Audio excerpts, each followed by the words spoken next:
So when we have missing observations and then we try to do, say for example, variable selection in that particular dataset based on the empirical data, then often it is a problem because we already know that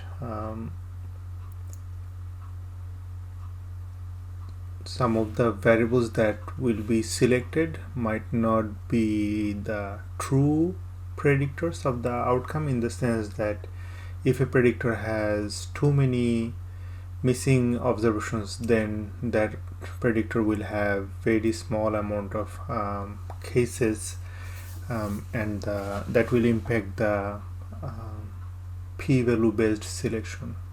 And even if you are working with AIC based solution, that's not really that much different than a p-value based solution, in the sense that in AIC you are basically using a higher cut point than what you use in a p-value based variable selection. So obviously in a multiple imputation scenario, this is a bit more complicated, because now instead of one dataset you have, say, 10 dataset, and then how do you do variable selection? Because in all of these dataset, do you think the same variables will get selected if you do a stepwise AIC based selection? And of course it can change data to data depending on which imputation values are used and things like that. So there are three different ways by which the variables could be selected. Again, take a look at the textbook that I'm referring at the end of this document, and in section 5.4 they talk about this. Especially there are three different methods that they talk about. One is the majority method, another is the stack method, another is the Wald generalized Wald test, but that uses the Rubin's rule properly. All of these other methods that you are seeing that do not really take account of this Rubin's rule appropriately. So let's talk about the first rule. The first rule is the majority rule. So what is this majority rule? According to this majority rule, you run your regression. Say for example, this is your upper limit and this is the null model, and you are asking to run a stepwise regression in an incremental fashion, where the upper limit of the variables can be like this. So it can go as high as these three variables, as low as no variables. And then we do stepwise selection, and we do it in a way that tries to figure out at which data which variable was selected out of the stepwise. So how do we run that kind of model? We basically need to define what is the expression, what are the models that we are operating under. So our basic model is this one, and this is the stepwise model.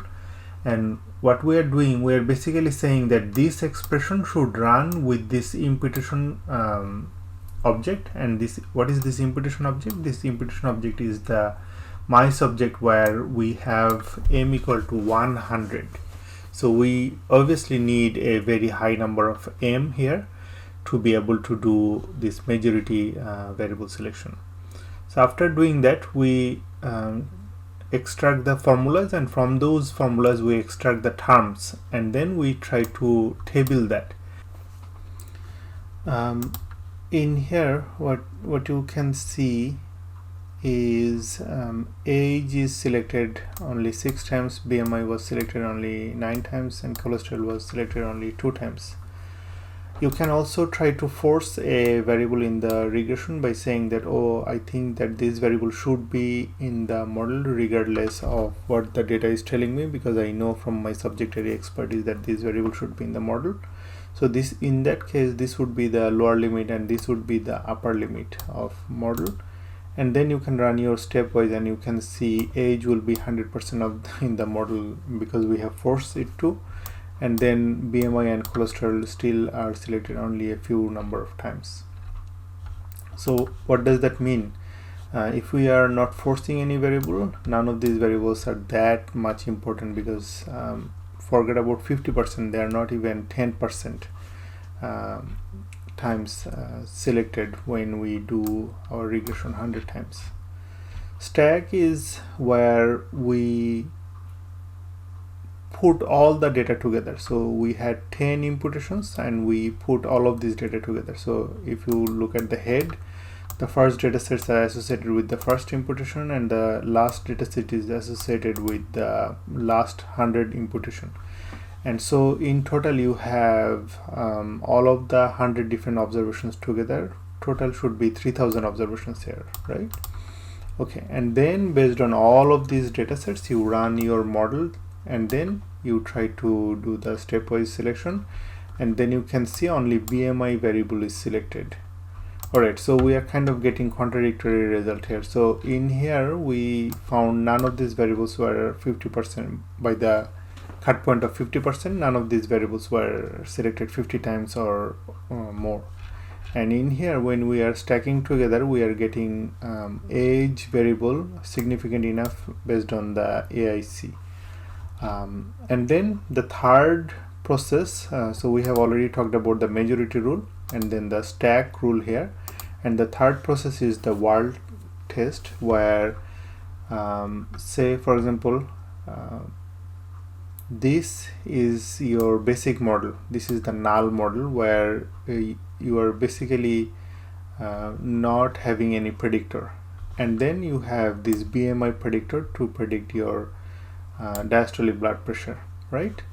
So what are these?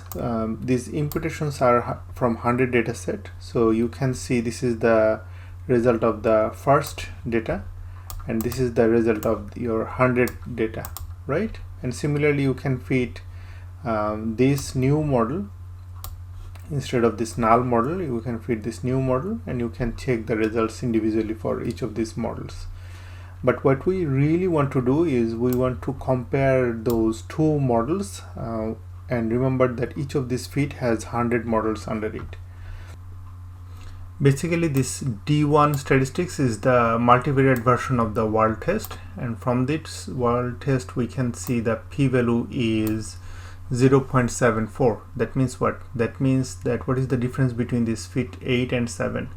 The difference is only this BMI. That means this adding this BMI is not really doing much. And then we add age variable on top of BMI, and then we can try to do the same, and our p-value is even higher.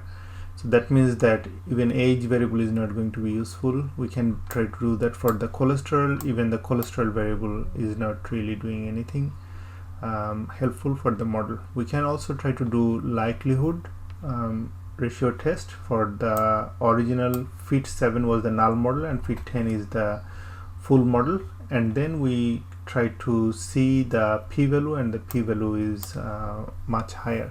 That means what? None of these variables are actually adding anything in our model, which is kind of similar to what we are seeing in our majority. None of these variables were that much useful, but our stack was kind of giving us a slightly different result. So that should give you some indication of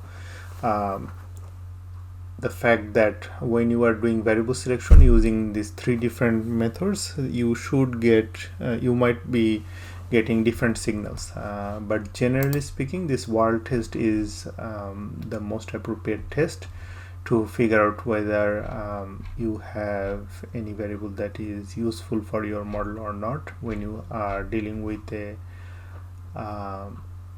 multiple imputation scenario.